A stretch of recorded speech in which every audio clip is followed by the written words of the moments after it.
브래들리 쿠퍼는 꿈이 많은 아이였습니다. 유치원생 때부터 셰프가 되고 싶었죠. 하원하면 친구들에게 음식을 요리해주곤 했는데 냉장고에 있는 재료들을 무엇이든 가지고 와서 라자냐로 만들었죠. 어렸을 때 죽는 것이 두려웠던 브래들리는 본능적으로 죽음을 이해하길 원했습니다. 그래서 브래들리는 닌자가 되고 싶었죠. 닌자만이 삶과 죽음의 의미를 이해할 수 있는 직업이라고 생각했습니다. 브래들리는 아빠에게 21살이 될 때까지 닌자 훈련을 받을 수 있도록 일본으로 보내달라고 졸랐습니다. 겨우 생떼에서 벗어나나 싶었으나 브래들리는 군인 사관학교에 입학시켜달라고 하기 시작했습니다. 이번에도 아버지는 단호하게 거절했죠. 브래들리는 아버지와 함께 고전 영화를 보곤 했는데 한 영화를 만난 후 브래들리의 인생은 완전히 바뀌게 됩니다. 바로 실화를 바탕으로 한 영화 엘리펀트 맨이었죠. 엘리펀트 맨은 신경섬유 종증으로 인한 기형적인 얼굴 때문에 가족들에게 외면받고 서커스단에서 사람들에게 코끼리 인간이라고 불리며 구경거리로 살아간 조셉 메릭의 이야기를 담고 있습니다. 브래들리는 조셉 메릭의 이야기에 압도당해 울음을 멈출 수 없었습니다. 조셉 메릭의 영혼이 사람들뿐 아니라 자신과도 깊게 연결되어 있다고 생각했죠.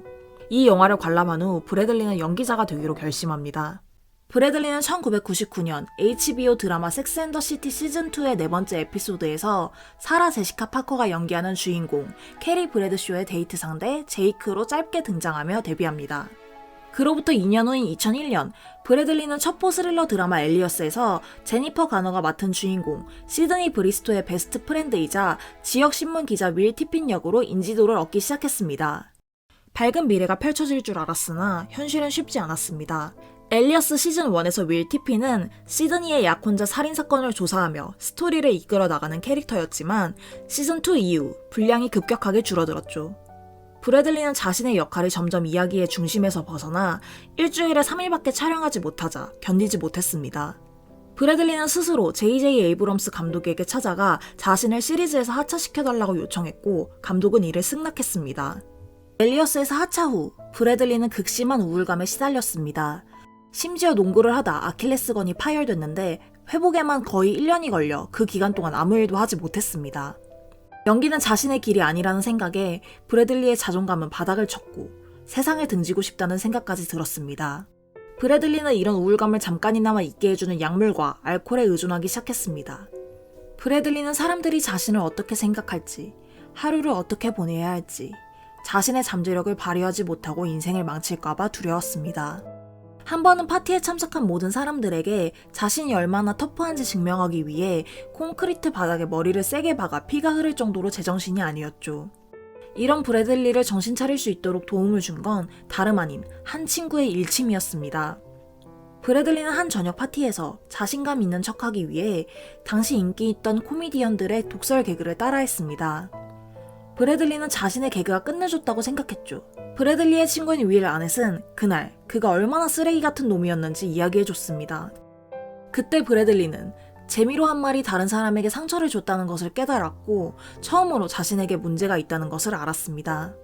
브래들리는 재활센터를 찾았고 현재는 친구인 브래드 피트와 벤 애플렉의 금주 전도사가 됐습니다. 가까스로 중독에서 벗어난 브래들리는 한 영화를 만나 새롭게 태어났습니다.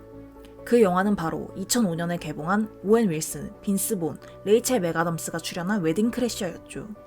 이 영화의 감독인 데이빗 도키는 오디션장에서 절대로 캐스팅하지 않는다는 신조를 갖고 있었습니다. 항상 오디션 후 녹화된 영상을 보고 캐스팅 여부를 결정했죠. 브래들리가 들어온 순간 데이빗 도킨 감독은 더 이상 신조를 지킬 수 없었습니다. 웨딩 크래셔는 두 남자가 잘 알지도 못하는 신랑 신부 결혼식에 침입해 먹고 마시며 하객들을 꼬시는 영화입니다. 브래들리는 이 영화에서 레이첼 맥아담스가 연기한 클레어의 남자친구 색 로지 역을 맡았죠. 브래들리는 이때까지만 해도 엘리어스의 윌 티핀 역 때문에 세상에서 제일 착한 남자 이미지가 강했습니다.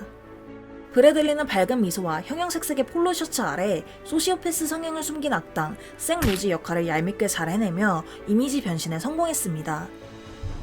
이렇게 연기 스펙트럼을 넓혀나간 브래들리는 토드 필립스 감독의 행오버 3부작에 출연해 톱스타 반열에 오르게 됩니다. 행오버 3부작은 흥청망청 취한 3인방이 다음날 숙취로 인해 기억을 잃은 채로 눈을 떠 지난밤 일을 재구성해 나가는 이야기를 담고 있습니다. 브래들리는 행오버 3부작에서 교사이자 울프팩 패거리의 리더인 필 웨넥 역을 맡아 정신이 가출했다 꼬박꼬박 집에 잘 들어오는 연기를 선보였습니다. 행오버는 1편을 제작할 때까지만 해도 3부작이 될 거라고는 아무도 예상하지 못했습니다. 이 영화가 개봉한 2009년 당시 할리우드 스튜디오 시스템은 유명 스타들을 캐스팅해야 흥행에 성공할 가능성이 높았습니다. 잭 블랙, 존 하일, 폴 러드, 제이크 질레널과 같은 유명 배우의 캐스팅이 미끄러지자 토드 필립스 감독은 상대적으로 유명하지 않은 브래들리 쿠퍼, 에드 헬름스, 자흐 갈리피아나키스를 캐스팅했죠. 그러자 스튜디오에서 예산을 삭감했고 영화의 완성도에 자신이 있었던 토드 필립스 감독은 650만 달러의 감독료를 절반으로 줄이는 대신 총 수익의 16%를 받기로 결정했습니다. 행오버 1편은 제작비 3,500만 달러로 R등급 코미디 영화 흥행 신기록을 세우며 현재까지 2억 7,732만 달러의 수익을 올렸고 3부작 모두 합쳐 흥행 수익 6억 달러를 돌파했습니다. 행오버로 상업적인 성공을 거둔 브래들리는 전성기를 맞습니다. 브래들리는 2012년 데이비드 오 러셀 감독의 실버 라이닝 플레이북에서 경력 최고의 연기로 첫 아카데미상 후보에 오릅니다. 실버 라이닝 플레이북은 아내의 외도를 목격하고 폭주해 한순간에 직장 아내 정신 모두 잃은 팻이 저돌적인 과부 티파니를 만나 댄스 대회에 참가하게 되는 로맨틱 코미디 영화입니다. 브래들리가 팻, 제니퍼 로렌스가 티파니 역을 맡았죠. 브래들리는 정신적 어려움을 겪고 있는 팻을 연기할 때 장난스럽거나 과장을 섞지 않고 접근해 팻이 느끼는 분노, 불안, 혼란을 온전히 느낄 수 있게 해주었고 관객들이 보는 내내 진심으로 팻을 응원하게 만들었습니다. 실버 라이닝 플레이북은 아카데미 8개 부문에 노미네이션 됐고 제니퍼 로렌스가 당시 22살의 나이로 역대 두 번째 최연소 오스카 여우주연상을 수상했습니다. 나무주연상 트로피는 노예제 폐지를 위해 고군분투하는 대통령의 이야기를 담은 영화 링컨의 다니엘 데이 루이스가 들어올리며 브래들리는 첫 수상에 실패합니다. 브래들리는 2013년 아메리칸 허슬로 데이비드 오 러셀 감독과 제니퍼 로렌스와 함께 한 번 더 호흡을 맞춥니다. 아메리칸 허슬은 최고의 사기꾼 커플이 FBI 요원에게 가담해 범죄를 소탕하려 하지만 판이 점점 커져 정치 거물과 마피아까지 얽히게 되는 사기극입니다. 1970년대 미국 사회를 떠들썩하게 만든 앱스캠 스캔들 실화를 바탕으로 한 영화죠. 앱스캠은 FBI 수사관이 신분을 위장해 사기꾼과 함께 연방의 의원과 공직자의 비리를 적발한 함정수사의 암호명입니다. 크리스찬 베일과 에이미 아담스가 사기꾼 커플 어빙 로젠필드와 시드니 프로서, 제니퍼 로렌스가 어빙의 아내 로잘린 로젠필드, 브래들리 쿠퍼가 FBI 요원 리치 다머소로 등장합니다. 여기서 브래들리는 출세욕에 눈이 멀어 사기꾼들보다 교활한 면모를 보여주며 작년에 이어 오스카 나무조연상 후보에 오르지만 수상은 시한부 선고를 받은 뒤 7년이나 더 생존한 에이즈 환자의 실화를 바탕으로 한 영화 달라스 바이어스 클럽 자레드 레토에게 돌아갔죠. 브래들리의 오스카를 향한 여정은 여기서 끝나지 않았습니다. 2014년 클린트 이스트우드 감독의 전설이라 불렸던 저격수의 실화를 바탕으로 한 영화 아메리칸 스나이퍼로 3년 연속 후보에 오릅니다. 브래들리가 연기한 크리스 카일은 이라크전에서 160명을 저격해 미국 역사상 최다 저격 기록을 수립한 네이비실 최고 명사수입니다. 브래들리는 흉내만으로 크리스 카일을 스크린에 구현할 수 없다고 생각했습니다.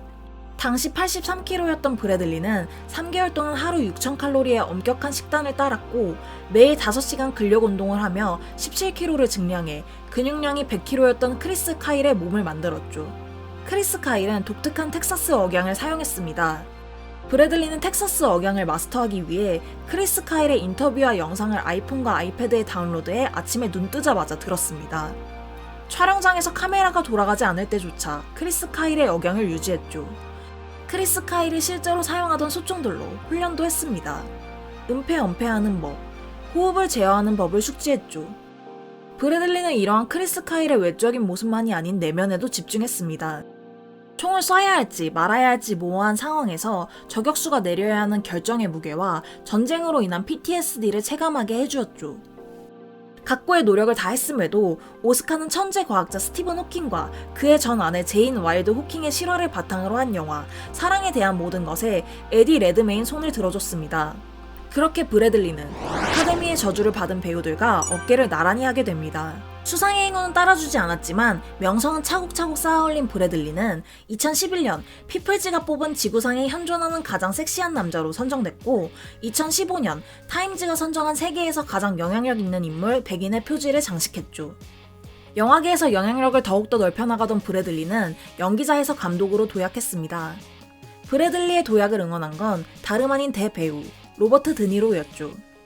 브래들리와 로버트 드니로는 리미트리스, 실버라이닝 플레이브, 아메리칸 허슬, 조이 4편의 영화에 함께 출연했습니다. 브래들리는 어렸을 때 아버지와 함께 극장에서 로버트 드니로가 출연한 기어 헌터, 택시 드라이버, 성난왕소를 관람하곤 했습니다. 자신의 우상인 로버트 드니로와 리미트리스에 출연하길 원해 직접 그의 호텔방 문을 두드렸죠. 로버트 드니로는 캐스팅을 위해 진심으로 설득하는 브래들리를 보고 출연을 결정했습니다. 로버트 드니로는 이런 브래들리의 모습을 보고 감독일을 해보라며 진지하게 권유했습니다. 브래들리는 로버트 드니로의 조언을 받아들여 2018년에 감독으로 데뷔합니다. 첫 작품은 바로 무려 3번이나 리메이크되며 전 세대에 걸쳐 사랑받은 영화 스타 이즈 본이었죠. 스타 이즈 본은 노래에는 재능이 있지만 외모에는 자신이 없는 무명 가수 엘리가 톱스타 잭슨을 만나면서 자신의 모든 것을 사랑해주는 그에 의해 자신감을 갖게 되고 최고의 스타로 거듭나는 뮤직 드라마입니다. 스타 이즈 본은 제작되기까지 쉽지 않았습니다. 스타 이즈 본은 클린트 이스트우드가 감독, 비욘세가 주연을 맡을 예정이었습니다. 하지만 비욘세의 임신으로 제작이 연기되었죠. 남자 주인공으로는 레오나르도 디카프리오, 톰 크루즈, 러셀 크로우, 에미넴, 휴잭맨, 조니 뎁 등 여러 배우들에게 캐스팅 제의가 갔지만 모두 거절당했습니다. 클린트 이스트우드 감독은 브래들리에게도 논의했지만 당시 36세였던 브래들리는 어린 시절의 상처와 예술가의 고뇌 속에서 점점 무너져가는 잭슨 역을 맡기엔 충분한 인생 경험이 없다고 생각해 거절했습니다. 2012년 남자 주인공 캐스팅에 진척이 없자 결국 비욘세는 일정 문제로 클린트 이스트우드 감독은 다른 영화를 시작해 스타 이즈 본에서 하차했습니다.